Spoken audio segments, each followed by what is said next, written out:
This is what sodium metal does when it touches water.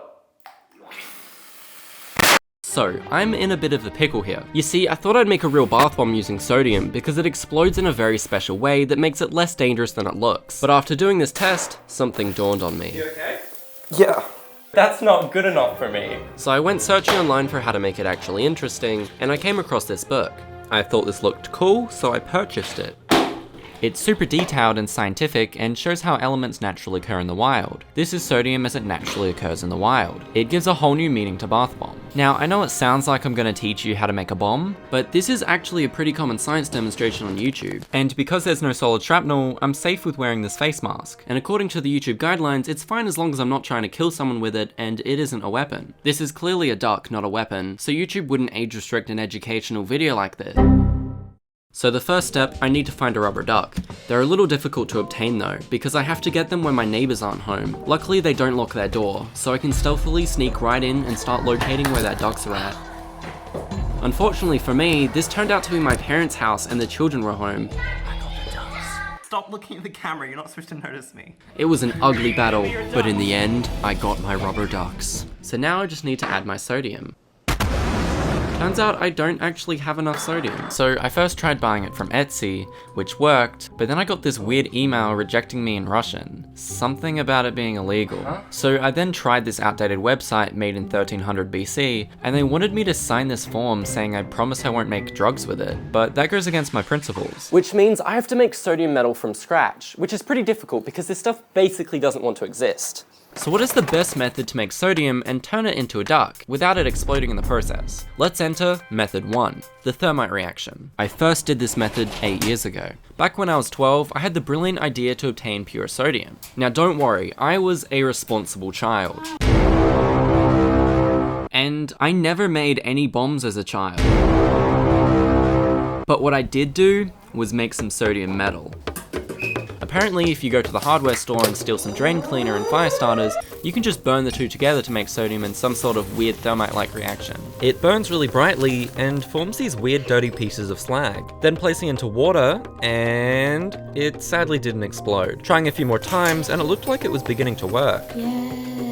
But it only ever fizzled in water. This means there is sodium being produced, but it's just really dirty and impure, so this method won't work to make the sodium duck. Fortunately, a few years later, I got a furnace for Christmas. So this is my furnace? Thanks, Santa! This allowed for the most dangerous and classic method to be tried, molten electrolysis, a dangerous procedure first used in the 1890s in specialized equipment called a castner cell. And boy does it look like these guys are having fun. They're even cosplaying. This method consists of a scary looking metal tub filled with a molten pool of sodium hydroxide, which, once again, you steal from the hardware store. Next, two electrodes are inserted, and if you pump only 7 volts through and just 30,000 amps, the cathode produces sodium metal, which you can scoop up and make into ingots or whatever species of duck you want. This sounds simple, except molten sodium hydroxide is one of the most corrosive things you could ever come into contact with. You shouldn't do this unless you're a qualified adult, because this is what it might do if you get it on your skin.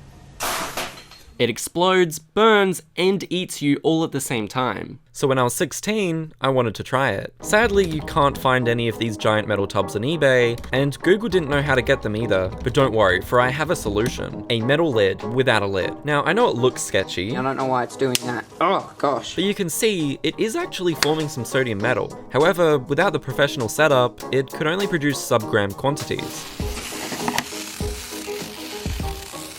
Whoa. This is the amount of sodium produced from 6 hours of scooping, and this is represented by this tiny ball. And this is how much is needed.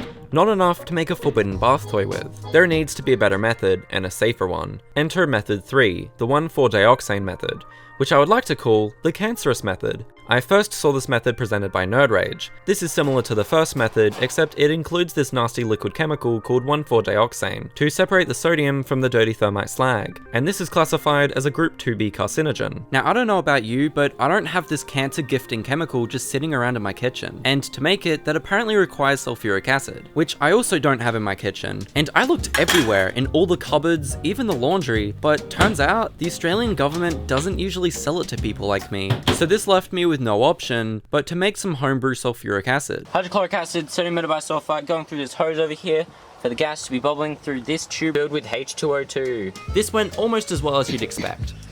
And I don't know what I'm doing here, but I did get enough, and don't worry, the acid was okay. I'm now boiling down my sulfuric acid. So I mixed it with concentrated antifreeze, boiled the two together, and now I have my 1,4-dioxane. Pretty simple. Look, it even burns and absorbs through my skin. Next, I just need to make more dirty sodium slag from method 1, but on a larger scale.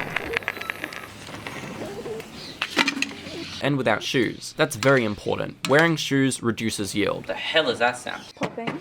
It's actually really cool. Now finally, when I refluxed my dirty sodium slag with the cancer juice, it didn't do anything. That's the only piece of sodium I have, maybe 2 pieces. The sodium didn't separate as advertised. And this is when I realized that I spent my holidays trying to make nothing but cancer. So I quit chemistry for 2 years until I could do things more safely. It's good. I am not giving up. I have more methods. This is method 4, the alcohol catalyzed magnesium reduction process. It's so simple, it uses household ingredients like baby oil, menthol crystals, and more drain cleaner. Plus, this shouldn't give cancer. I cannot possibly mess this up. I am not kidding, my brand new heating mantle just died. After getting it to work again, I taped the apparatus to the ceiling, came back the next day, and I was left with a big lump of brown oily sludge. A brown goo of nothing of use. I can't with this. Not only did this not work, but it destroyed my stir bars and made me feel like I must just be bad at chemistry to mess this one up. This broke me. But I wasn't going to give up, even though I really should have. I mean, look at this furnace. It's beyond just an electrical hazard at this point. That's not supposed to happen. This is method 5, where I started distilling the sodium out of my broken furnace at 800 degrees Celsius through this copper tube. But after doing this multiple times with different apparatuses and a progressively more broken furnace, Oh no, it's smoking. I kept putting back together for some reason, I finally realized it was just taking a fat rip without me. So I need to show Sodium who's boss around here. I'm the guy who's gonna explode your bathtub with the bath toys. I'm gonna invent a bath toy duck that explodes. And that brings me to now. So I went to the craziest people I know, the Science Madness forums, and found this masterpiece. Some guy called Len1 posted a guide to making a small-scale castner cell. It looks like a pipe bomb in the making, I know, but with the electrolysis method being the best so far, I can already tell this is the answer to solve all my life's problems. If this is made, then sodium ducts should be easy to produce. To understand this process, I found a simple animation by the Elementals that shows how this works. Molten sodium hydroxide consists of negatively charged hydroxide anions and positively charged sodium cations. When a current is applied, the positive electrode strips away the electrons on the hydroxide anions, forming water and oxygen, while over at the cathode, the sodium cations are reduced by electrons, forming sodium metal, which floats to the top because it's less dense than the molten sodium hydroxide bath it's in, and then it can be collected from the center. The guide says I can complete this in around 1 to 2 weeks, and in 30 hours of operation, it can produce up to 200 grams of sodium. That's plenty to make a sodium metal duct. However, it says I need a workshop, but I'm just gonna ignore that. So it might take me a bit longer to make. And this marks day 1 of building an industrial process at home,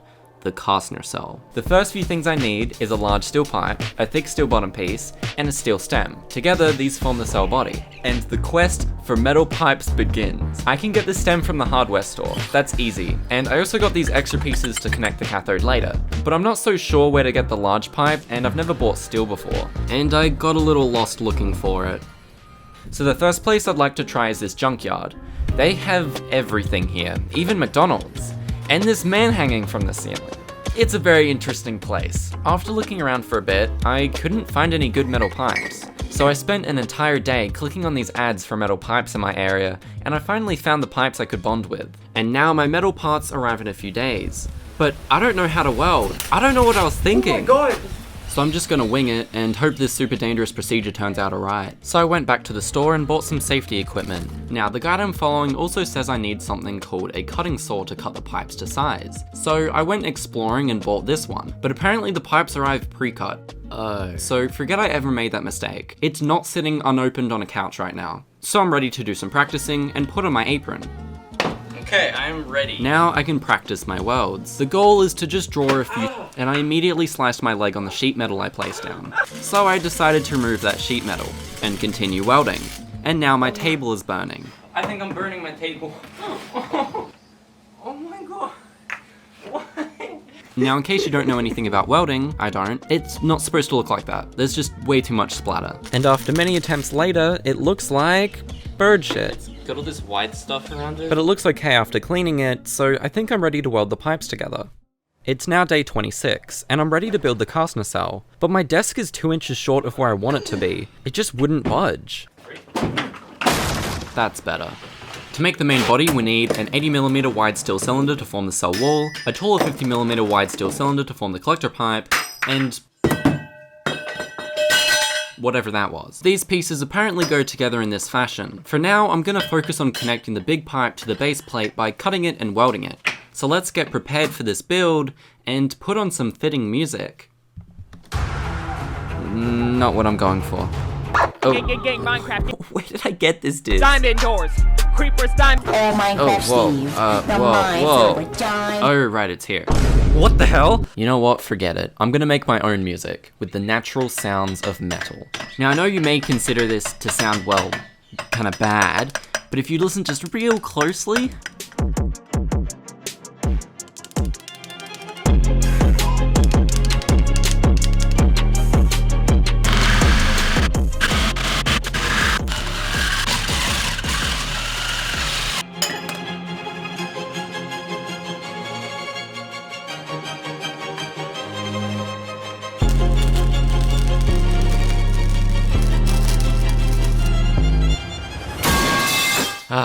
beautiful. Now, unfortunately, upon close inspection, it looked pretty bad. My welding attempt to the base plate was very patchy, but maybe it still holds water. Water test, let's go. Oh god. Okay, this project is gonna take a bit more effort than I thought. Oh my god. So I then tried grinding the bad weld smooth so I can weld over it again, but my Dremel refused. So I tried to fix it, but then it got even worse. It has almost no pressure behind it. So I bought a new Dremel, but then realized I just had to tighten a bolt on my old one. Yeah, it's fixed. You can forget this happened as well. But as the day went on, I encountered more issues. The line between the pipe and the base plate is visible, meaning my welds didn't penetrate at all. And to make matters worse, hours of grinding has spread metal splinters into my skin. Metal splinters, let's go. And even my hair. These metal splinters are so annoying and painful, but I continued using my pathetic Dremel for grinding away as much as I could until I had to stop because it was turning night. It is now day 29 and I'm still grinding away at my welding failure, but finally I made progress, but in reverse. Not a single weld penetrated the metal. It's horrible. I'm now back where I started, except this time the metal is really smooth and clean for a good weld. So I got out the old MIG welder again and gave my second attempt at welding the base plate back on. Now this is very important to be leak proof, because if it isn't, I'm worried it may actually hurt or even possibly kill me. That last one is unlikely, but I don't really want to find out what happens if I make this incorrectly. You see, later on this gets a lot more complicated and I'm going to be filling it up with molten sodium hydroxide. So if I don't get these welds watertight, then it might just shoot this stuff right at me. Luckily, if I just make it watertight though, it'll be fine. So I watched many tutorials online for how to weld, and they show their welder with all these buttons and knobs like they're about to fly the Soyuz spacecraft to outer space. My MIG welder, however, has the intelligence of a toaster, and can't even take shielding gases. It only takes flux core wire. Filled it with water, and it's not leaking nearly as much as it used to. But it was still leaking a little bit, so I went down on it again. And after lasting all day, it finally wasn't leaking. Like, it's nice and thin on this side. However, if I turn it, it's a bit of a different story on this side. For some reason, this side just didn't like me and kept leaking until I gave it a tumor. But I'm just happy I got it to work, and I can finally pack away my... Oh my god. I used almost an entire roll of welding wire on one pipe. That means I have to replace it, which I somehow failed to do as well. I didn't know the wire could spring out like that, and now I have a bunch of wasted wire laying around. We'll just forget about all of this. It is now day 36, and I'm still working on the first step. So now that I've got the weld on here, I just need to figure out how to... Yes, that is exactly what we're doing today. We're about to... Precisely. For that, I need to mark a hole in the center. How do I determine the center? So I used a calculator to figure out what 10 divided by 2 is. So now that I know where the center is, 6 centimeters, I can start drilling a hole. I gave up immediately because it looked wrong, Actually, and instead opted for a much more accurate method. guessing. Look at that circle. I started drilling away and this was really boring. I think I fell asleep at the drill. Now you might be wondering, why didn't I just buy a drill press? You're supposed to get one of these, but I'm just not gonna get it. And I think the reason is obvious. If you want me to get better equipment though, I've started a Patreon which I'll talk more about at the end of this video. But now back to drilling, and I'm encountering another issue.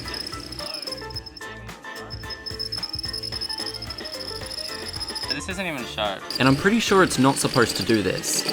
But after almost destroying it and myself, it finally went through. Shit, okay. And it's now time to unplug the drill and plug in my favorite device that gives me metal splinters for my skin, the Dremel.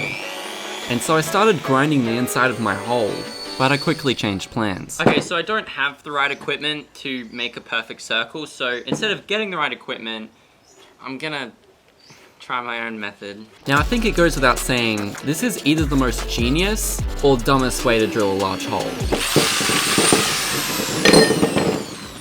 That's fine, don't worry about it. With this mistake in mind, I decided to continue anyway, because I'd rather not die by molten sodium hydroxide.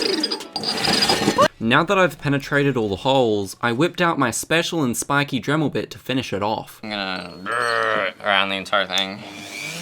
And this took a lot longer than expected, but by hammering a screwdriver into it, I actually got it out. Yay! Then I smoothed it all out and checked if it fits. It's pretty close. So I think all I have to do now is keep widening the hole until it fits and doesn't look this bent. This actually worked, and now I have a pipe stuck in another pipe. Check it out. And I know that doesn't sound very impressive, but this is way cooler than you think it is, because now I can weld it together to form the main body of the castner cell. Probably should have welded this thing first, so I could weld it on both sides. So I started welding the last piece together, but can you spot my mistake?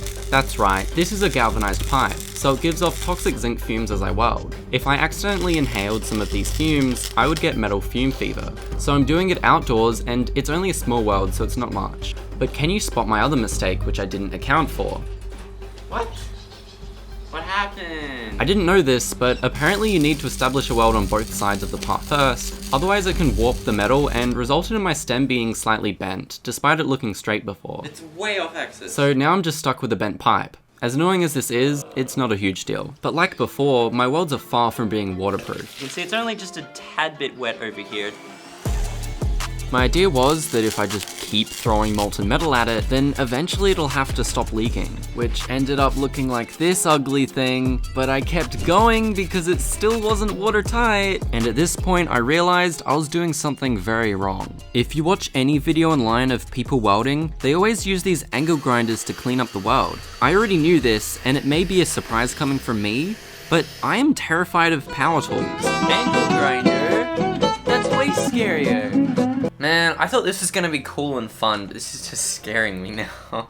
Why did I decide to do this project? Especially ones that go really, really fast. Except for Pachita. I didn't know a chainsaw could look so cute. But I grew up watching videos like these, which make me extremely anxious of what would inevitably happen to me if I ever turn one of these things on. I'm a full-grown adult now though, so I'm invincible. Probably go right through you if the circumstances were right on the table saw. Okay, I don't know why he's smiling after literally inventing a death weapon, but I guess I'm not invincible then. But now I can play with adult toys. So I went shopping and this time bought something I can have a lot of fun with. Not that, I'm not a psychopath. An angle grinder. Now this thing scares me a lot. I still hate power tools, and you can see my body tense up. It's just shooting the sparks towards me, what's the point of that? But after grinding away some of the welds and seeing it turn into a shinier version of bird poop, I realized just how useful this is and started getting pretty good at it too.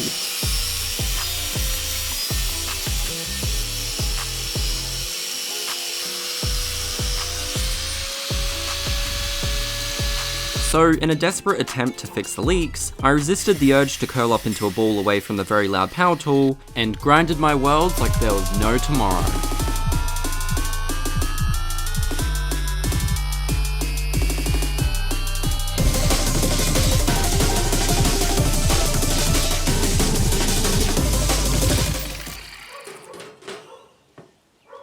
Today's been a big day. Now, I was going to test it for leaks, but I got distracted as I realized I accidentally made a giant tuning fork. And I thought this was pretty cool, Oh, that's so hot! until I felt how hot it was. So now it's all shiny, and I think it's beautiful, but I gotta test its durability and strength. Yeah, I think that passes the test. And for some reason, no matter how hard I try to fix my welds, they always come out looking like the liquid metal guy from Terminator just sneezed all over it. But now it's time to test if the weld is waterproof. I think it's good. Now, just to be sure, I went to fill it up to the top with water, and this thing is very heavy. So I have this scale to weigh it first without water, and it is 65.2 kilos. And now with the water, I couldn't get a good reading as it was losing mass very fast. And I don't think this scale is waterproof either, but I eventually got a mass of 65.5 kilos, which is extremely heavy. Overall, I am very happy with the results as it still didn't leak any water, but it still might shoot molten sodium hydroxide out the base in an attempt to kill me, so we'll have to wait and see. But I do have a few ideas that should protect me if this does happen. But now that we've copied this, I now want to work on this complicated piece. This starts with a metal pipe collector with a few holes to allow the ions to flow and is inserted into the center. I bought this from a steel supplier along with this toaster camping kit I bought from eBay. This will act as a stainless steel gauze membrane in the collector, and this will keep the products separate. If it weren't there, then the products could mix and explode. You know, like the little explosions I had in the paint lid, except bigger. Unfortunately, the pipe can't levitate in place, so I'm gonna start by making the lid that's connected to it first. To cut out this lid, I need a 102mm hole saw, as well as a 51mm hole saw, and these are attached to the drill with this hole shot arbor cobalt pilot bit, whatever that means, and started drilling. This was really difficult because there's so much friction that this drill can't handle it. So I came up with a better method to hold it in place. My neighbors hate me through this sound alone now, so I lubed it up with some cooking oil, and it still sounds like I'm summoning a demon. But you can see the collector will easily fit once I'm through. However, this was still extremely slow and kind of scary, probably because I'm using a broken drill that wants to catch fire. See, I was summoning a demon. Oh boy. That's why it was burning my fingers before. Ow. And with no time to waste, I did what you're supposed to do with all faulty electronics. And put it into a fridge to cool it down a bit more. Along with my cola and my perfluoropropionic acid. It is now day 43, and the drill has finished cooling back down again, so I'm ready to test it. I think the water smoothed it out. I want to at least get through the middle hole first. Only problem though, is now there's no center hole for the pilot drill to go through, and it spins out of the groove easily, making it impossible to use this tool effectively. And that unfortunately leaves me to do it with this thing. But it should only take me around 5 seconds, so we'll see if I can do it. Ooh, okay.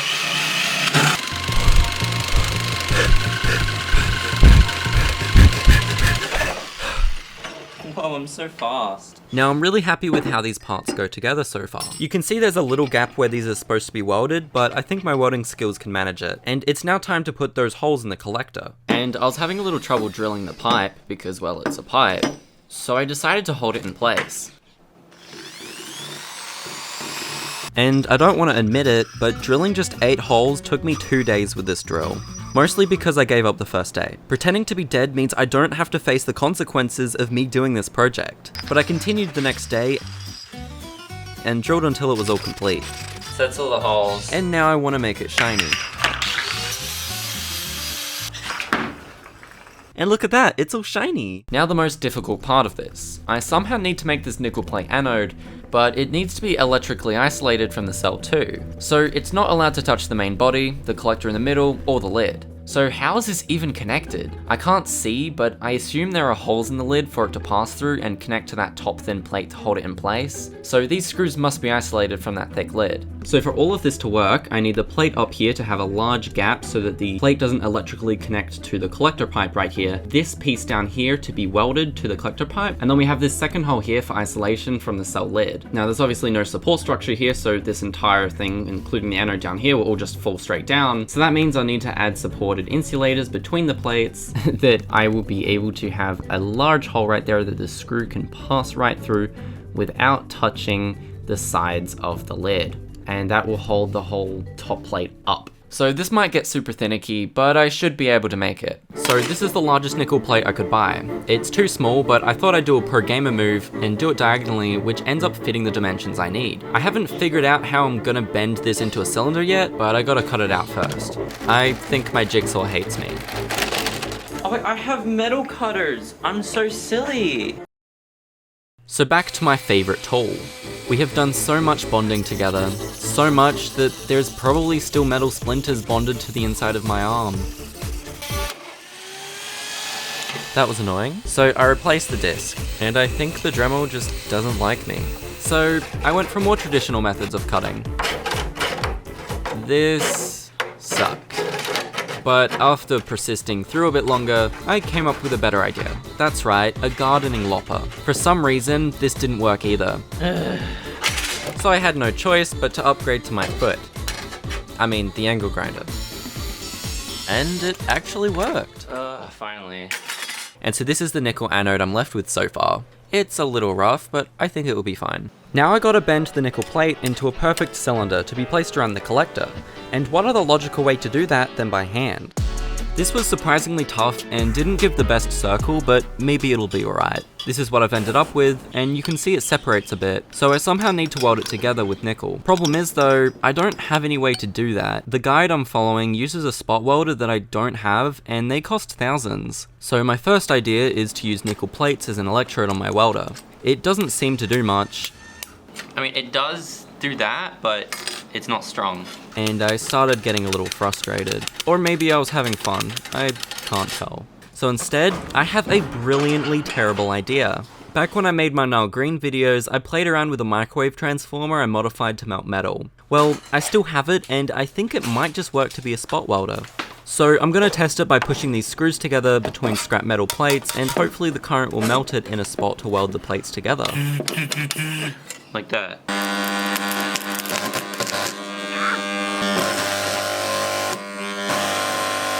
Okay, that looks like it worked really well. Oh? Never mind. I might be able to modify this if I put in the effort. So I spent some time perfecting the setup to function more like a spot welder and ended up with this result. It just didn't pass current properly, and so I'm left with my last idea. Instead of melting these together, I'll try threading it together like sewing, but with this nickel wire. I have no idea if this will work, but it's worth a shot. It's gonna take a while to arrive though, so the next day, day 44, I found my metal cutters and started cutting out the nickel supports that will hold the nickel cylinder anode in place. Unfortunately, this makes it curl, so I have to hammer it flat. Silly me didn't measure these pieces at all. One of these gets a lot more thicker at the base. Tuck the sides in, and then I can like adjust the height or whatever. Oh god, this is bad. Yeah, I'm really pushing the limits on how well I'm following the guide. To be fair though, the guide does have quite a few inconsistencies. For example, it says my anode needs to be 7 centimeters wide, and then here it says 6 centimeters wide. Which one is it? I don't know, so I'm just gonna guess 7, and if it's too big, then I'll cut it down later. So anyway, I bent these stems at the bottom so I can hook them onto the cylinder holding it in place. And this is how I want to put it together. Now time to put the large holes into the lid for it to pass through like in that picture I showed. It should work. I don't see why it wouldn't. It's probably fine to eyeball it.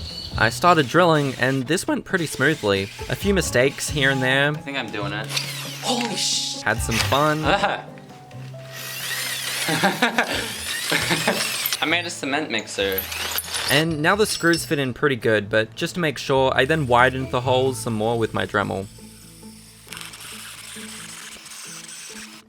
But back to my nickel anode, and I'm not happy with how it isn't actually round, so I figured I'd find an already perfectly round cylinder to shape it up against. And I found this cylinder right here. Looks perfect in shape, and it fits too. So it's a good size. It sounds like it has something inside it still, and I have a hunch it might be something like butane. So I sprayed some out and gave it a flame test. So I guess it does still have butane in it. With that in mind, get rid of the flaming butane. Now we're ready to shape the anode against the cylinder. And after a while, you can see it's looking a lot more round. I used this old pipe. Don't hammer compressed cylinders, or do this. Next, I gotta locate where to place the lid and weld it in place. The collector has to sit around 1 centimeter above the bottom of the cell. I marked this out, but I have no good way of holding this perfectly perpendicular to the collector. And so I accidentally welded this thing to be lopsided inside the cell. I need it straight, but I just can't without a way to hold it flat. Really uneven. It's bad. Oh god. So after many ideas, like drawing a flat line around it and trying to make a weld lump to hold it in place, Put this through. It holds it in place.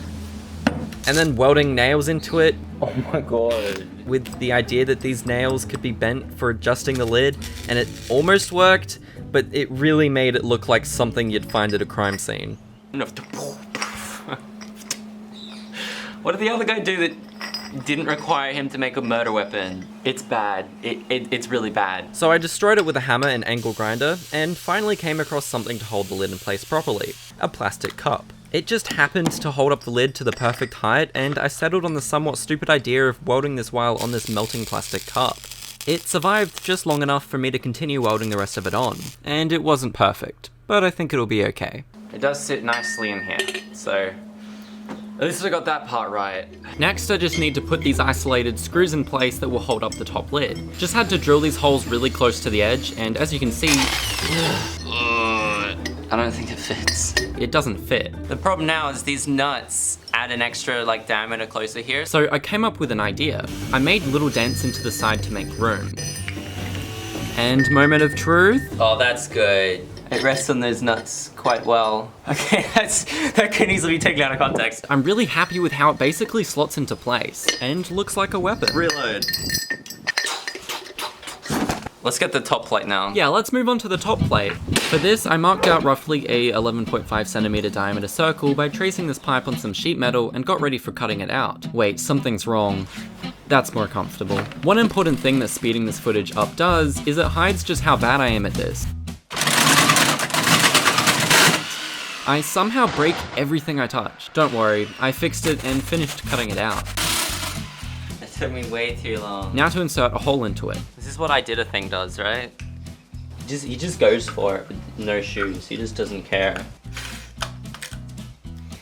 I don't want to cut my feet. Yeah, I'm not doing that with my feet. So I put on shoes and it immediately started smoking. But somehow I got through it. Awesome. So we now have these screws that slot right in, and they're kind of like earrings. That's completely irrelevant. But they need to support this top plate we just cut out. So I marked where to place the holes and drilled and dremeled these 4 holes with beveled edges to snugly fit the insulators. Oh, that is good. And with a quick test, it seems like it works. So with that, I decided to clean it up a bit with the angle grinder. The one tool I haven't destroyed yet. I hope I never do. But you can see it's looking a lot nicer as I grind this to a shiny metal. It's shiny. I'm really happy with how it looks. You can see the gap I was mentioning earlier, so there's no contact with the collector, and the insulated supports look and feel pretty good too. You can see our other gap here as well for the anode screw to pass through, and it looks like this project might actually work. All it's missing is the anode. Connecting it is somewhat difficult, as the stems are way too long and don't have any way to connect. Cutting them down is a good first step, but I still have no way to connect them to the anode screws. Bending their tips should give something to screw into. Just like that. Maybe that works. The guide I'm following doesn't really go into depth about this sort of stuff. Pretty sure it uses spot welding, which I can't do anyway. And now I have 2 stems ready for attachment. Unfortunately, these are too long, so I had to cut them down a few times. They're the same length. And now it's looking functional. Yeah. So now I'm just gonna have to drill 2 5mm holes. So I got to drilling my holes, and as you can imagine, it was pretty difficult. Ah. The drill keeps getting stuck and ripping it out from my fingers. I'll do it into the wood, I don't care. It still doesn't like me. Eventually though, I got it through in one piece. Yeah, it's pretty good. I like that. And moved on to the second stem. Oh, wow, okay. This one was a lot easier because it's wider. Oh my god. Okay, I stabbed myself, but that's fine. For the moment of truth, I think that goes in there horribly. It's not touching the sides. It's actually held in place really well. Oh my god. Just look at that. This is day 48. Look, it's not touching the sides. I shaved away the jarring sides of the strips and ended up with this shorter and rounder surface. I knew it could be better though, so I went really far with it. Probably a bit too thin, but it fits better now. Unfortunately, I'm still experiencing a lot of minor troubles with this thing though. It's so close to being like perfect. I still just kept coming across different issues and trying to fix things as best I could. This is being a bit of a pain in the butt. So I spent the rest of my night fixing tiny little mistakes and crooked angles. Now all that's left is the anode to be placed back on, which goes on smoothly and tightens really well. It's a little bit janky still, but this is actually a pretty solid anode. For my first time doing metalwork and without much equipment, I'm happy with how this has turned out. Okay, so this thing beeps when the contacts are in connection. If I've made this correctly, then when I put one here and one here, it shouldn't beep. Awesome, it doesn't beep, but it should when I do this. Cool, but it shouldn't beep when I touch the top plate and the connector here. Okay, cool, because it's isolated. Oh, it's so good. Ah, it's awesome. I'm happy. Even though it works, it turns out the anode wasn't actually supposed to be 7 centimeters, so I have to cut it down and adjust a few things. Now you may be wondering why I'm hammering the anode against a glass jar. It's just the perfect size. And how I accidentally aimed this shot directly towards my crotch. I thought it would be cinematic. And I wasn't wrong, this is really cinematic. And now you can see the anode is a lot more compact and closer to the collector. This will also bring it closer to the cathode. Speaking of the cathode, it's time to figure that out. I somehow need to pass a copper cathode through the stem, and I can't let it touch the sides. It has to be isolated from the main body, and this will be held in place with exhaust cement. Then it is filled with sodium hydroxide and melted with a heating element to 320 degrees Celsius. Usually this molten caustic pool destroys the exhaust cement over time, which is very bad, but with the long stem away from the heating elements, the molten hydroxide freezes down the tube. This creates a plug of itself, preventing any further damage down there. To get started with the cathode, I bought this 2mm wide copper tube and this threaded nut thing I'm going to cement it to so that it's removable. It will thread into the back like this, and hopefully this allows it to be adjusted. It's gonna be so difficult. It's not allowed to touch the sides. Oh my god, I've already just bent it. Oh shit. I need to wind it into an 18mm helix, and I'm thinking this whiteboard marker is the right size.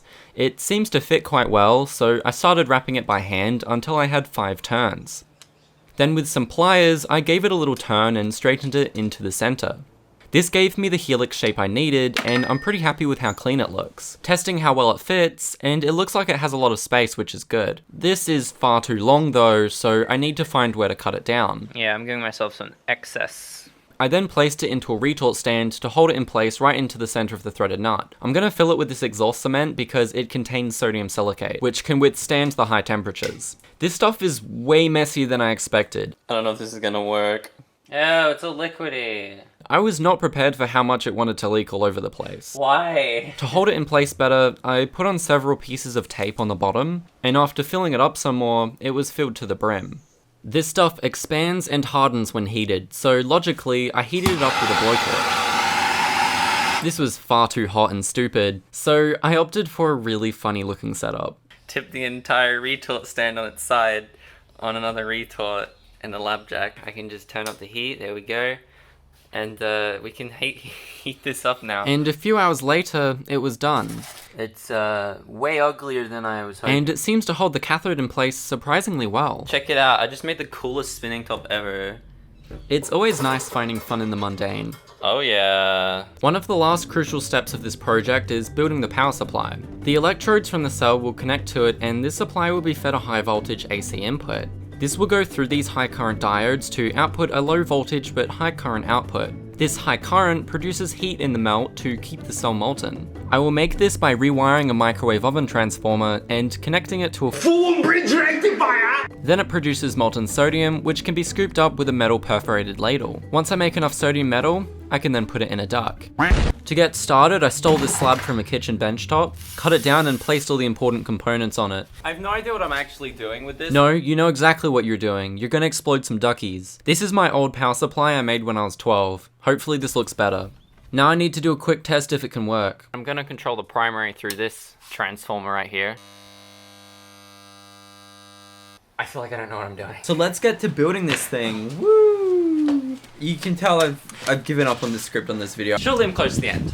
Right. I don't really know what I'm doing, so I decided to make a better cinematic time-lapse as I built this thing, so that it looks like I know what I'm doing. And while I can't guarantee it, hopefully there's not a crotch shot this time.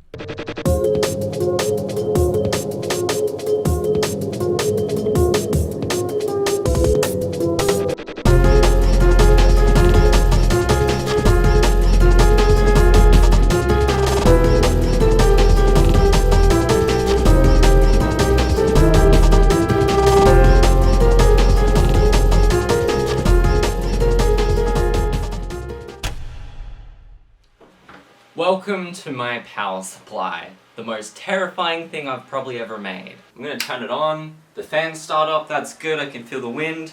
I'm gonna turn on the, this doohickey thing. I'm not gonna touch it because I'm not an idiot, but... What do you mean but? Don't touch that. Ow. Okay. Ow, ow. Should probably turn it off before I touch it. I'm fine. Crank up the voltage. 93 volts should be good. Okay, so it's around 3.3 volts DC. And this is a really good result because I need 3.3 volts to electrolyze the water out of the melt before I raise the voltage to 4.7 volts to start producing my sodium. And I have this little meter that tells me the current. I need around 50 amps. So let's just give it a test. Holy shit, 70 amps. It'll work, don't worry about it. The cell is placed inside an insulated pot to keep it warm and has a temperature probe for careful control. If the temperature gets slightly too high, the molten sodium will dissolve back into the melt, destroying the electrolyte. And so a big metal pot spawned into existence. It's a weird thought, but I'm gonna insert this switch into this cooking pot so I can plug in my cell. And like a dentist, I got to mutilating the fuck out of it. Now that I have destroyed this perfect piece of kitchenware, I can plug the hole with this power switch, and it snaps into place pretty good. Now, the pot needs a hole in the base for the cell stem to pass through. Drilling this hole made it scream so horribly that it was actually hurting my hearing, so I took it outside for my neighbors to enjoy. And now it goes through quite well. But I can't just have this really hot cell sitting on a bare metal base. It needs to be isolated, so the guide shows it being supported on some ceramic tiles. How am I gonna put a hole through a tile? I'll do that by going back to the junkyard, getting some cheap tiles, then this expensive diamond core bit, and marking out where I need to drill. It's covered in water so they don't fracture, and it's a really interesting thing to see. So now I have these tiles with gaping holes in them, and the steel stem fits nicely into the glory hole. Look, it's starting to look like those big metal tubs in that documentary. I then realized I was lazy with building my power supply, so I bought these heat sinks. These will be attached under the 35 amp diodes just to help it not explode. I then drilled holes into the heat sinks outside, and then for some reason I decided installing the rest of it inside was a good idea. I also need to install a 200 amp shunt to accurately measure the current and voltage it's using, so I drilled some holes underneath to attach everything. Once that was properly held in place, I spent the rest of my evening putting these diodes into place.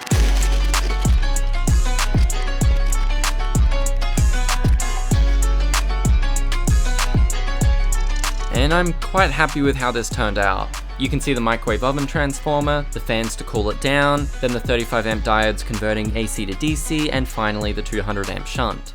I tested my terrifying power supply off camera, and it worked really well. Don't worry, she just does that when she's sleeping. Imagine if I showed this shot though and just didn't say anything. She's dreaming of running in fields or something.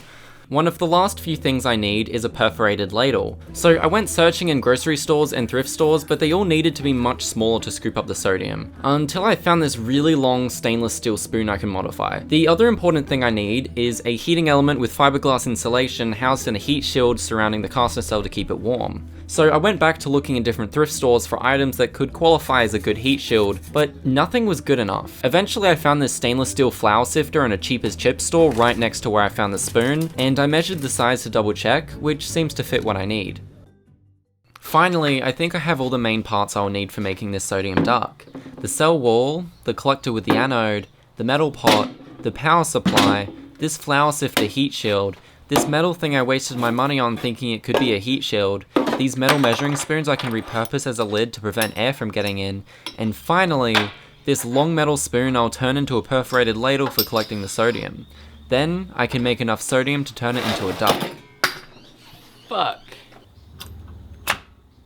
Whoops. Well, when you can drop something, and it stays intact, that's how you know you've made it good. Okay, this next step is really easy. I want this measuring spoon to become a lid, so I bent it, cut it down, and now you can see it fits on the top just like a lid. Next, to prepare my heat shield, I got out the flour sifter, and like a surgeon, I very carefully removed the insides. My finger started randomly bleeding from being sliced in a flour sifter of all things. So I put on some gloves and removed the handle with a screwdriver. I did it! So I'm left with a bare heat shield. Now time to see if it fits. Check this out. Oh, it's a perfect fit. Yeah, that's tight. And look, it's a little skirt. Oh shoot! Next, I have this super long spoon I need to convert into a ladle. So I did the worst thing you could do to a spoon. My idea is to bend it with a hammer so it's more cup-shaped, because I mean, look at this. It's impossible to use. And it didn't matter how or what I hammered it against. This was an indestructible spoon. I could just replace it with this. attach that on the end. So I sawed off both their heads, grinded a little groove in the neck for the surgery to take place, and got to welding this little measuring spoon head onto the end. Now it's time to burn the second table in this video. I didn't like that step, so I placed down some fiberglass thinking it would prevent that from happening again. Yeah, okay. Oh, what did I do? Why did the power go out?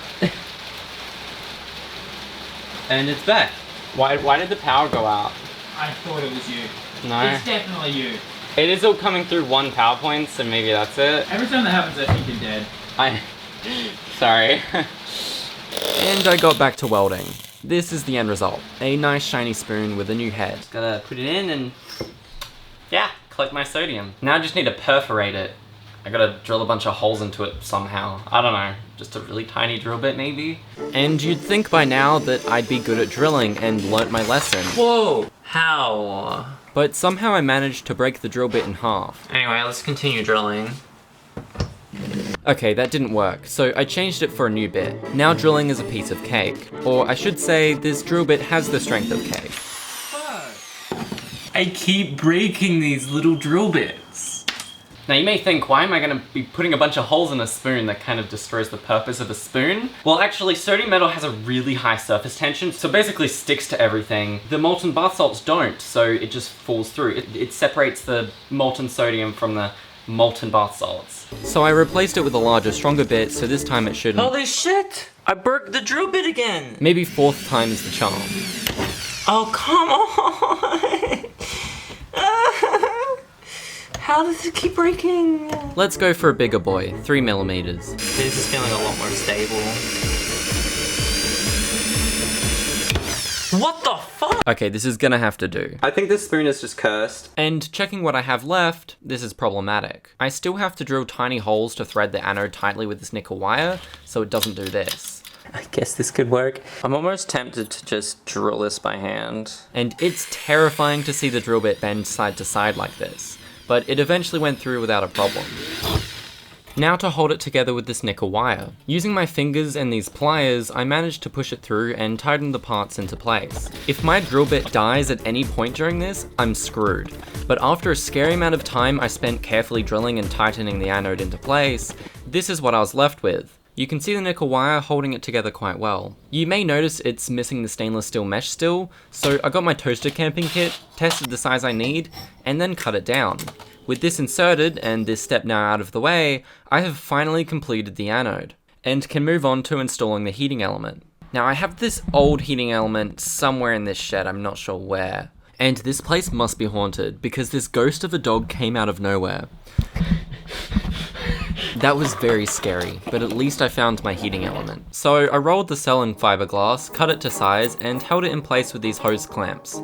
The heating element is to be attached to the top hose clamp and wrapped around the cell down to the bottom like in the guide photos. But mine needs to be stretched out first so it can wrap around the whole cell. Oh, perfect stretch. Now it's long enough to be fully wrapped around it several times. That's like perfect. I then realized the anode screws were way too long, so the next step is to cut these down. Unfortunately, cutting these down took a really long time. I went on holiday, meaning we've jumped from day 76 to day 127. Now today, I was having a lot of trouble figuring out how to connect these wires properly and attach the thermometer. Luckily, the guide I'm following shows me it has this thing and this thing. I don't know what they are, so I came up with my own idea that you definitely shouldn't copy. I figure if I weld these nuts onto the hose clamps, then I can put in screws that act as a connection for the heating element that can handle the high temperatures. Only problem is, I almost completely melted through my hose clamps. Now as for the temperature probe, I'm gonna get a nut, I'll put it there. Now I got this brass fitting for my Dremel. I'm gonna have to sacrifice it. And I'll have it plugged in like this, see? now I just gotta take it apart. Oh, that's painful to see. And get to welding the nut onto the cell wall, and very, very carefully weld the brass fitting into it. Now I have a little thermometer doodad. And now, after putting it back together again, it's good. It goes in. I'll have the heat shield covered the insulator here around these screws. I mean, this is so much more effort than I thought it would be. Now doing a final wrapping and assembly of this apparatus, giving it a haircut as I realize I've been breathing in these glass fibers the whole time, then giving it a final outside layer of more fiberglass. Finally, the castner cell is ready. Day 128. It's the Olympic torch. just more dangerous. Lower this in, put in this thermometer. I feel like something could go wrong. Anything could go wrong in this setup. First, I want to test if the heating element works. All I need is a way to turn it on, which requires this switch to be soldered. So I soldered the switch together in my room, tested it. It works. This isn't supposed to be an Electro Boom video. And put it back into my cooking pot. Day 129, I turn it on, and nothing happens. I didn't know why, so I tried all sorts of different methods of powering it using dangerous salt bath ballasts, circumventing the blown fuse with aluminium foil, don't do this by the way, and finally a resistive wire ballast, before I realized it was just short-circuiting inside because I melted through the fiberglass during welding. But with a little touch of the Dremel, avoiding these holes, and spreading glass needles into the air, it was finally isolated again. Yay! By this time it was night, and I could test it one more time. And as you can see, the temperature is 307 degrees Celsius. It works. I have to raise the temperature slowly, over 2.5 hours, so I calculated and made this graph that shows what the temperature will be for a given voltage, so I can refer to this when making sodium. Day 130. Let's go. Let's go. Let's do it. Let's do it. It's gonna take like 7 hours or so to make this. So I've decided to set this all up the night before the big day, and hopefully all of this is prepared now. I've got it all here. It's on this really wobbly table. It's kind of scary, but I've written myself a little method for the procedure. It's about 7 hours long. It says step 1, don't die. Don't die. Oh, that's kind of difficult. I mean, I don't know if I'm gonna get past that step. So to not die, I'm gonna have to dress myself up. Pretty awesome, right? I look like I'm about to chop someone's head off in the gallows. I'm fully armored up and ready for sodium's wrath. But I need some more insulation to keep this warm. And what other way to get insulation than stealing it? Here are my instructions for stealing. Step 1, put on a face mask before entering the building. Step 2, remain as quiet as possible to prevent anyone hearing your presence. Step 3, climb into the ceiling manhole cover and be as alert as possible for anyone already following this tutorial in this building, and we are safe. You see, this insulation could work, but this is my family's house, and my brother's room is over that way. So I very carefully sneaked over and crawled my way over top of these wooden beams. And then once I was over, Hi, Jerry. Hi, mate. I was on the roof of my brother's room. This is the rat feces infested fiberglass sheet I need for my castner solder work. A million different diseases up here. And with that, I leave my brother's room slightly colder, and he will never know why. Unless he spots me.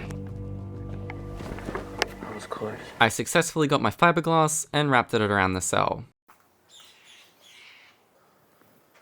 Big day today. First thing I do is make sure it's not gonna unleash hell on me. Oh god, it's really tight. I'm placing it inside this aquarium to prevent it from shooting at me like I showed before. Now it's time to fill it up. So I went to the hardware store for more sodium hydroxide, but after 8 years, I had taken their entire stock. Luckily, I found some spare, and it has all these fun symbols on the back, and I'm pretty sure this stuff is secretly just snow. I mean, it feels like snow. Now time to fill this thing up with sodium hydroxide. And now it's filled up with my favorite type of snow. So I'm gonna turn this thing on. This is gonna turn on the heater. Let's just start with 33 volts. And this takes many long hours to heat up and melt. So in the meantime, I got to practicing my drop and roll strategy in case I spontaneously combust. But don't worry, because nature has me covered. Oh boy. I'll use the rain to put me out. It's kind of funny because as soon as I turned this thing on, a rainbow formed to wish me good luck. Nice. Double rainbow. So let's start this 7-hour process.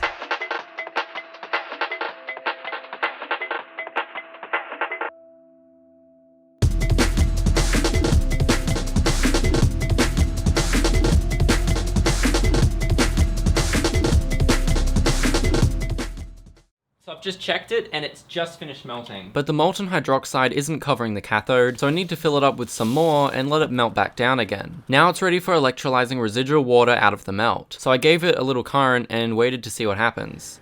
Oh, it's bubbling. Oh yeah, that's nice. It starts bubbling water out of the melt, which is good, because leftover water would destroy my sodium produced. So I need to run this until it's finished bubbling. It's succeeding every step so far. Until it started freezing. You see, I only have one power control for both the heating element and electrolysis. My electrolysis isn't keeping it warm enough, which means I need a separate power control for temperature. So I came up with a brilliant idea.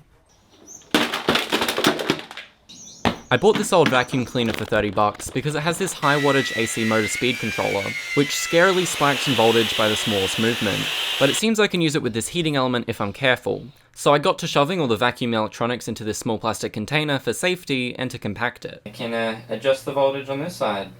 Nifty. I'm pretty happy with how it works, so I'm ready for melting the stuff back down, and hopefully my new vacuum cleaner power supply can keep the cell molten this time. A few hours later it was up to temperature and I switched out the connection to the heating element with my vacuum cleaner. I clearly didn't think this through, but it is working! The water is being electrolyzed out and a few hours later it suddenly stopped. Its current is 0 right now. Barely anything is happening inside there right now. This was surprising to me, but I assumed it just means it's done and I could move on to raising the voltage to 4.6 volts to make my sodium. Is this gonna be it? This is the moment I've been waiting months to do. I need to dress up like a serial killer. Remember, it's supposed to be 4.6 volts when it starts producing. 4.3, 4.4, 3.5, no, 4.6 volts. Finally, it's time to seal the sodium I'm producing. Did I break it? 6.1 volts. 7 volts now. It hates me. I know I look ridiculous right now, but I think I really fucked up and I'm really scared. Because I put this screwdriver in and I didn't feel the cathode. I just assumed cathode means positive, anode means negative. Because I'm a freaking nugget. Oh, I was not listening in high school class. The reason the cathode is called a cathode is because it attracts cations, which are positively charged ions. Opposites attract, which means the electrode would be negative because it's got electrons, which are negative. So it's a negative. Oh no! And I made it positive. Putting it in reverse just eats everything. It just eats through the cell, it eats through the cathode, and that's how it cut it away. So I need to check how much survived. Oh shit. And it looks like the anode is good. Oh god, it's dripping. Ah! Oh fuck. However, the cathode, not so much. Just to make sure I was on the right track though, I quickly tested the screwdriver as a temporary cathode, and it actually made some sodium. With this in mind, the next day I sadly had to clean it out and try again. I had to fill hot water into it and bubble air through it just to get it to dissolve all the way. This took days, which was plenty time for my exhaust cement to start dissolving away too. Now it's all mushy and completely separated. So I took out the cathode, and as you can see, it is snow. Got a little popsicle stick. But this was the death of my cathode. This was so heartbreaking and sad that I sacrificed myself to the caustic pool, and I have no option but to take this thing apart all over again. Ow! Fuck! Fuck! That hurts so bad. Yeah, I got some sodium hydroxide on a cut. Good news, I have backup electrodes. Not because I'm smart, but because I had to buy them as they came in a pack of 3. So I made a new coil of copper, straightened it up with pliers, and now, yes I do. This time, I can prepare the tape before putting the gross cement in. And lastly, stab the copper pipe through, Spreading the icing. Can't wait to give a little taste. turn it on, and watch it expand as it hardens. The new cathode just needs to be inserted carefully now, and that's all that should be needed to fix this cell because nothing else got eaten away. Just to make sure that it works, I spent a lot more time on this one, trying to make sure it's in the center and not touching the sides. It's time to give attempt 3 a go, and first thing I need to do is double check the heating element is isolated. Shit. It wasn't meant to be beeping like that, so testing it, and all the current is shorting through it again. So once again, I am having to tear apart every little component I make in this project. One wrong move has caused multiple frustrating setbacks. After opening it, I still don't see how it's contacting. Okay, so that's not good. It looks fine, just as always. How about this side? It's almost magic that this thing wants to remain broken just to spite me. I feel like I'm going back to ground zero. So on a whim, and feeling like I have no hope left, I decided to wash it all in water because it was soaked in hydroxide salts, which is probably a factor to it failing. And I washed the anode too because it wasn't looking too good. This was pretty easy to rinse off, and I could hang it up to dry, but I was impatient and wanted to dry it out faster. And like a chef, I got to cooking and spicing it. You know it's done when thousands of glass splinters are released into the air. Now finally, can I get this to actually function? It's working, oh my god. I was so excited that I slightly jogged for the first time in a few weeks. Okay, I'm really excited. And I put it back into the pot to see what happens. I'm so scared to turn it on. Okay, turn it on. If it goes to 20 degrees, I think it's working. Yes! So I plugged it in the right way this time and did one final check. Okay, it's all good. Finally, after 3 days, I am man. back where I started. That was insane. The last 3 days have been kind of just sad. Doing this project feels like an eternity.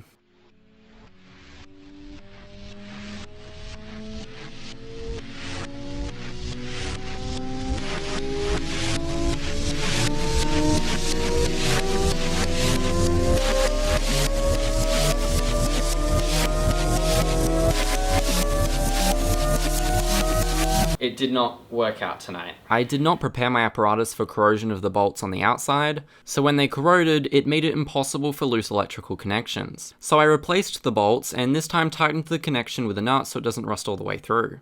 I keep trying. I'm just gonna have to go get some sleep, and hopefully tomorrow morning I can make some sodium. So, lights out.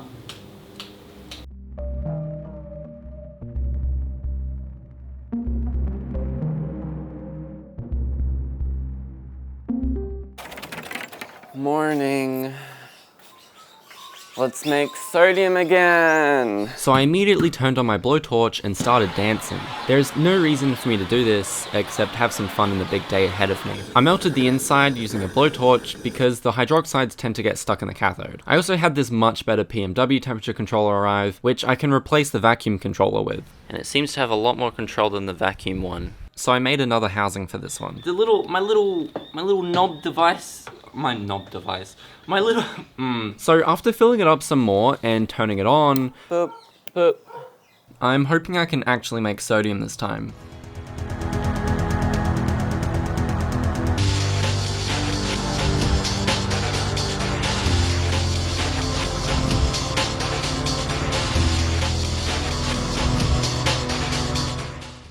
And would you look at this? It's daylight and this thing is up to temperature. Hopefully, I can make some sodium tonight. I only have a little bit more of this stuff to put in and I think it will be good. I want it all in there.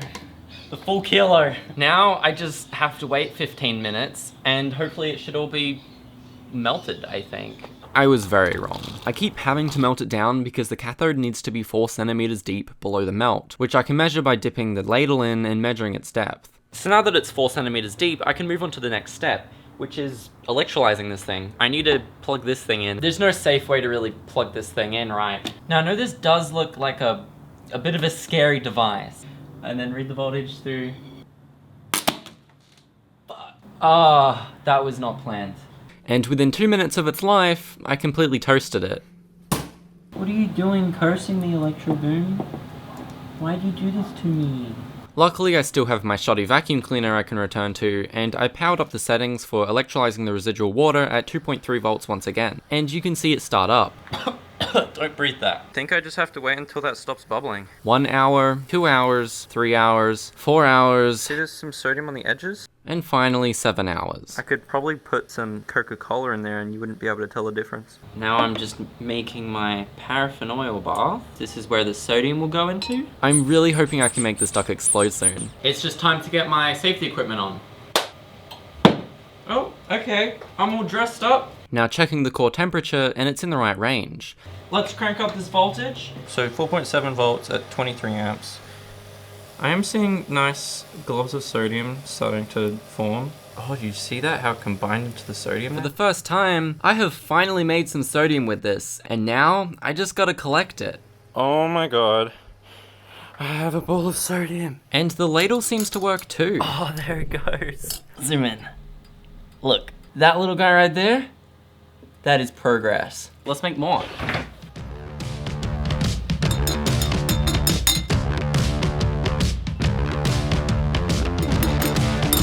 So stressful and exhausting. It's bad.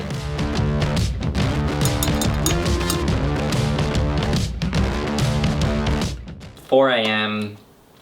I had some success, and hopefully tomorrow I can get a bit better at doing it.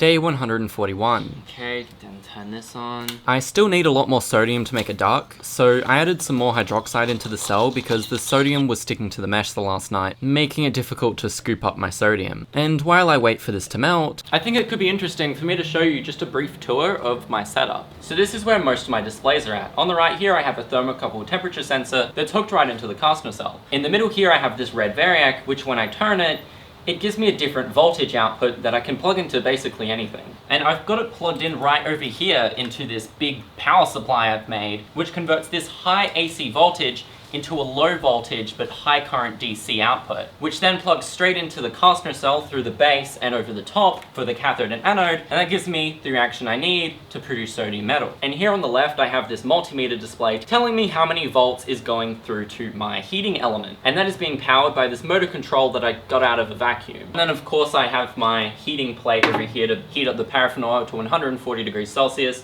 in order for me to put the sodium in from my ladle, which I collect the sodium from inside the castner cell. This took forever, but it's working. now I've got to wait for the water to remove again, but it should only take around 2 hours before I can make my sodium tonight, so let's see how long it takes.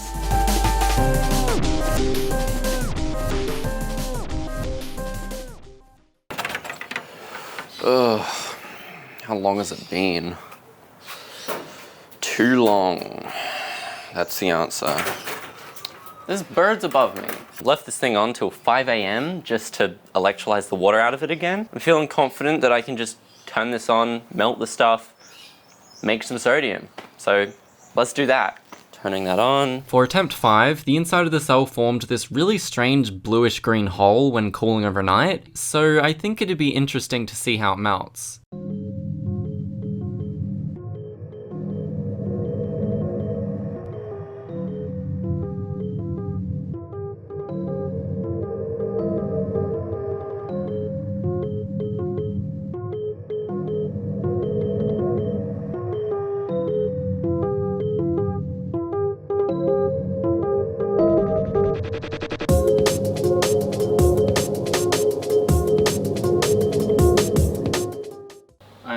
So worn out and tired. Just the idea of having to heat this back up again, I don't want to have to do that again. So I'm just stuck here monitoring a 5-degree change.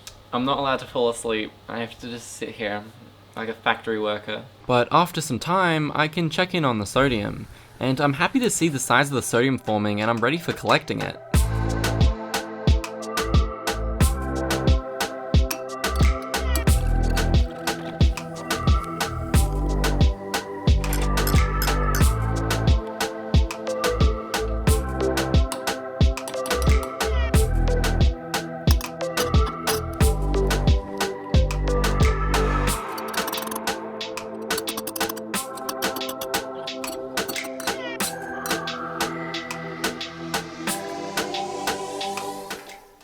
It's day 144, and I'm ready to see if I've collected enough sodium from the 2 productive nights this week. I have to transfer all the sodium beads into a separate beaker so that I can melt it down into a larger lump of sodium. After filling it up with mineral oil to protect the sodium from oxidizing in the air, I can proceed to manually separating the sodium with tweezers. It doesn't look like much, but I'll have to see what it looks like once it's melted down on the hot plate. Once it is melted, you can see molten sodium doesn't coalesce together. It has this really annoying oxide coating surrounding the beads that prevent them from forming a single large bead. One remedy for this is injecting a small volume of isopropyl alcohol. I'm not sure of the mechanism on this, as I've only ever read people's theories, but it does seem to be doing something to the oxide coating and making it brown. After a few more additions and leaving it for a bit, the sodium started coalescing together as I was hoping. Yes! I think it's pretty satisfying to see too. There is some slag left over though, so once it cooled down, I got another beaker, filled it with more oil, and transferred my large sodium nugget into the fresh oil. Looking at it up close, it has a really interesting crystal structure with shiny little lines across its surface. This is the most sodium I've ever had, but I definitely need more to make a duck. And with the sun setting, I think I have just enough time to make the last bit of sodium I need. And hopefully this time, nothing goes wrong. I am more prepared than I've ever been. I pre-dried the hydroxide, came up with a better way of plugging in the heater that I definitely don't recommend you try. It actually worked. Oh, that is so cool. And got to collecting my large sodium beads once again. I'm getting the hang of this and managed to turn up the power even higher for more sodium. It's actually working. I also realized I can just coalesce the sodium beads with isopropanol as I collect them. But then I heard a disturbing noise coming from my power supply.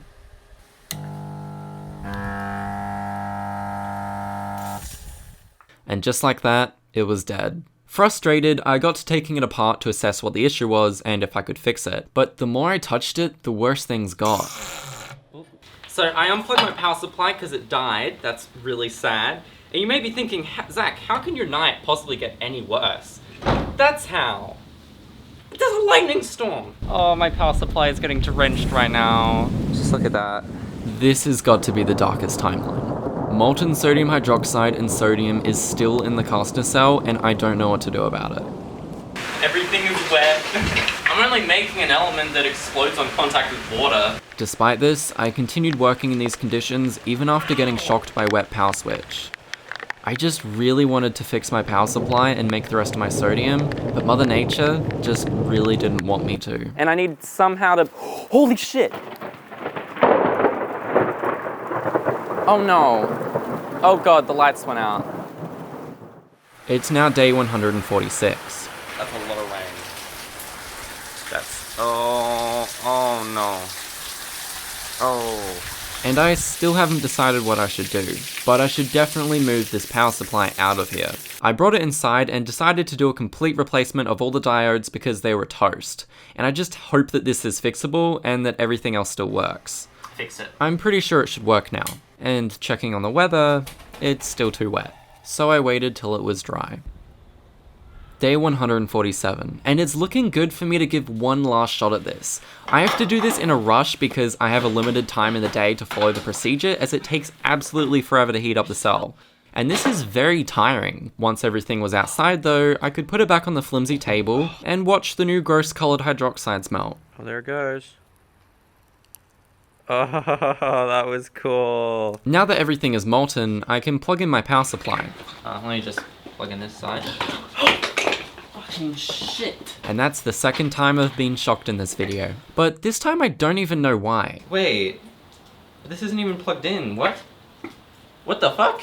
After a thorough investigation into how I shocked myself, The cathode and anode should be isolated. So I still don't know how I was shocked. I could shock myself again just to test, but it's really painful. I still don't know how it happened, so I'm just not going to touch anything conductive. I turned it on, which seemed to work, and continued to power it up, but I don't want to overdo it like last time. After leaving it for a while, I'm quite happy to see the inside filled with these beautiful little white beads of sodium floating around.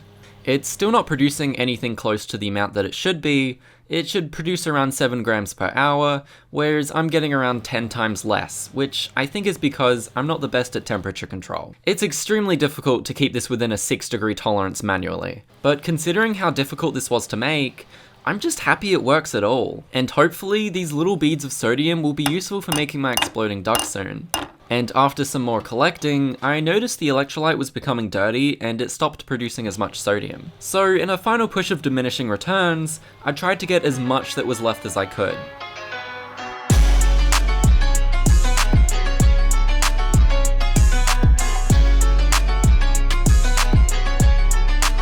Finally, I was done. Already dripping and burning my fingers. Oh god.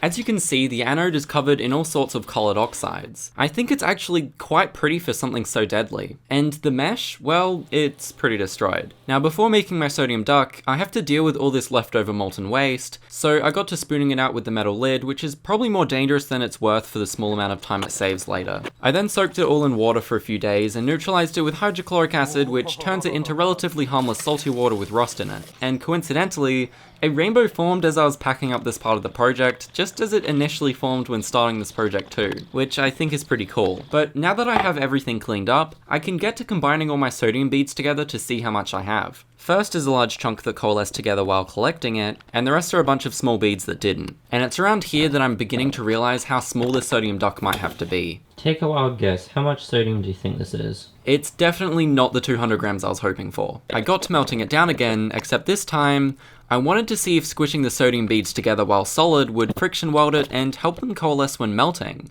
and you can see it actually worked. It wasn't perfect though, so I did add some isopropanol again to get it to finish coalescing together. I didn't like the slag on it, so I attempted to stir it while it solidified, and it left me with this strange looking nugget of sodium that reminds me of naturally occurring metal nuggets.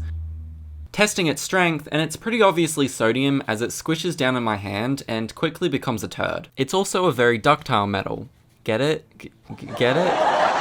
So I stabbed a giant hole into it to weld them together again, and melted it one last time for better purity. After cooling down, I can stab it with a fork for dinner, to transfer it to a new beaker, and based on the volume displacement from its original container, I calculated it to be around 8.5 grams of sodium metal. Now this clearly isn't enough for even a small rubber duck to replicate. I was originally going to make a casting of this toy to fill with sodium, but it would still be way too big. Instead, I found this plasticine laying around that I made occupy a similar volume to the sodium, so if I can carve this plasticine into a really small duck, then I might be able to make a mold with it and replace it with my sodium. But making a duck this small is going to be a challenge. I don't have any other option though, so I got out my screwdriver and toothpick and started forming it into the shape of a duck.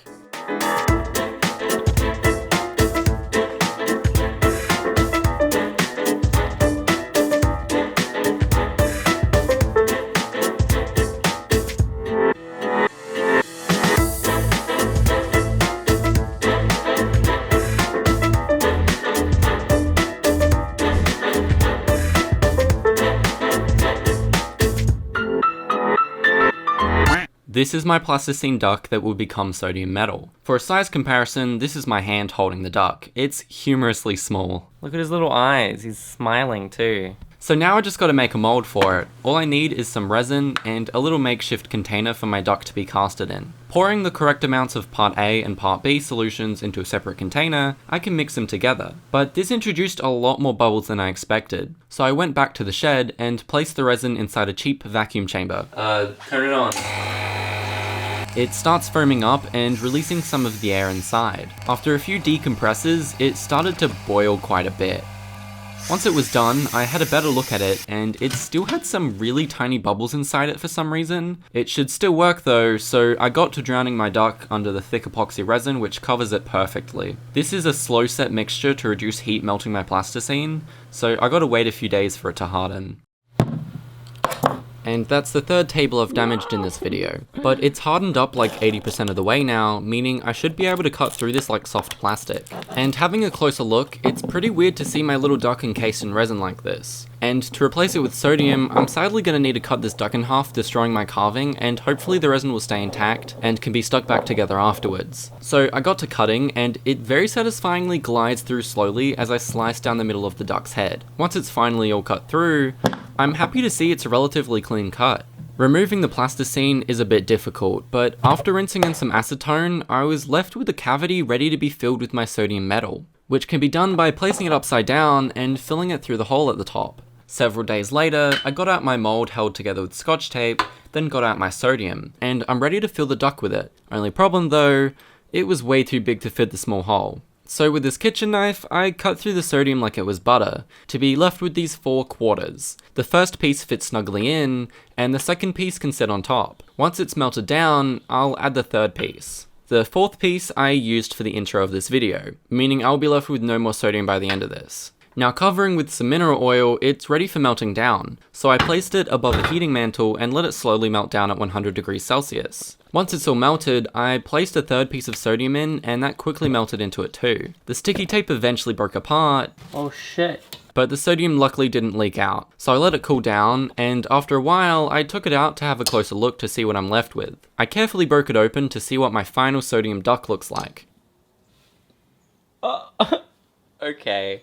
It looks like the most mutated beaten duck I've ever seen. I tried my best to fix it, and this is what I'm left with. It looks a bit better, but I think it's just gonna have to be a cursed duckling. I fixed its face more so it has less tumors, and I'm more happy with how it looks now. Its surface quickly oxidizes into a weird brown color, and it's really pitted because it was producing a lot of bubbles while in the mold that stuck to the mold surface. If this was a lot bigger, it wouldn't be as noticeable. But I'm just happy I finally have a sodium duck to explode. However, I'm scared of this large amount, so instead of exploding it in a bathtub, I got to making this Viking boat out of scrap cardboard materials I found, so that I can give it a Viking's funeral and hopefully the boat will set fire like tradition in the Viking days. And after copying this reference image, the boat is ready. So I got out my very cursed bath toy that had lost its mouth again, and placed it on my boat to see how it looks. I'm really looking forward to seeing this little guy quack his loudest explosive quack ever. I am now ready to sail this guy to his funeral. And what other perfect time to do this than in the middle of winter? Just a little windy. Day 174. I decided we should do this in a river in the middle of nowhere so there's no noise complaints and any hydroxides formed would be washed away within seconds. Jesus, no! And finally, we found the river destined to have the privilege of exploding a duck. And just as luck has it, Look at the mist. Look at it. it started pouring with rain. It's beautiful weather for sodium. What are you talking about? It's literally gonna explode in your hand. No. I think I'll be fine. You think right here is good? Yep. My hands are wet. Here's the sodium duck going in.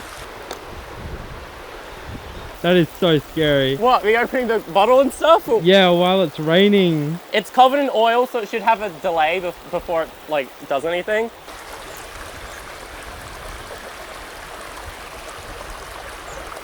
Should I throw water at it?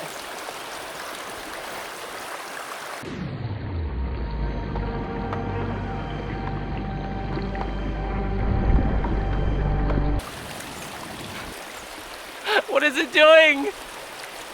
Oh no. What is it doing? Why is it not reacting? Oh shit. Oh shit. Where even is it? I don't know. Finally, after 8 years and over 100 days of building the most dangerous bath toy, I'm about to see its massive power. Holy shit. What the fuck? Whoa! Oh, yeah, I think it hit. Yeah, I think it did something, huh? Luckily, I was able to retrieve the boat in case I want to do this again sometime. Round 2, baby. Except next time, I'd rather buy the sodium. We did it. Despite the small and delayed reaction, I'm still quite happy with how this experiment turned out and what I learned along the way. If you've made it this far in the video, thank you. This is my first time making a video like this, and I'm aiming to make more in amongst the more comedic and deepfake content. I greatly underestimated the amount of effort and time it would take me to make this video. Most reasons was because the lack of equipment causing huge delays, running out of money several times, and doing this by myself. That's why I've decided to start a Patreon where hopefully those issues can be improved and uploads can be more frequent. You'll get early access to my videos, I'll post some behind the scenes, and you can have your name on the end screen to my videos. You can access my Patreon in the video description below. I hope you learned something, and thanks for watching.